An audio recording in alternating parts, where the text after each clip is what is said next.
సంస్కృతి, అభివృద్ధి, సంపద కేవలం ప్రకృతి సహజమైన స్థిరమైన వనరులపై ఆధారపడి ఉంటుంది. అయితే సహజ వనరులు వంటి నేల, నీరు మరియు వ్యవసాయ భూములను మానవుడు మరిచి కృత్రిమ మేధస్సు మరియు డిజిటల్ అభివృద్ధి చేసుకుంటూ సహజ వనరులను నాశనం చేసుకుంటూ ముందుకెళ్తున్నారు. ఇది సరైనది కాదు. ఎందుకంటే సహజ సిద్ధమైన వనరుల వల్లే ఏ మానవ జాతి కూడా మరో ప్రగతి మెట్లు సాధించగలుగుతుంది.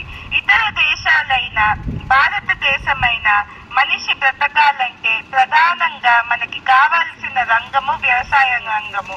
మరియు ఆ వ్యవసాయ రంగము మెరుగుపడాలంటే నీటి వసతులు చాలా చాలా అవసరము. మొదట వర్షపు నీటిని పొదుపు చేసుకోవాలి.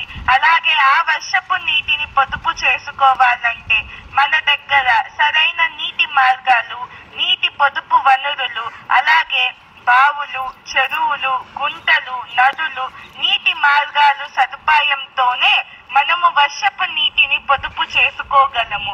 కానీ ప్రస్తుత ప్రతి పల్లెల్లో నీటి పొదుపు వనరులను, నీటి నిలువ చేసుకునే వనరులు క్రమంగా తగ్గిపోవడం వల్ల వర్షపు నీటి అంతా వృధాగా సముద్రంలో కలిసిపోతుంది.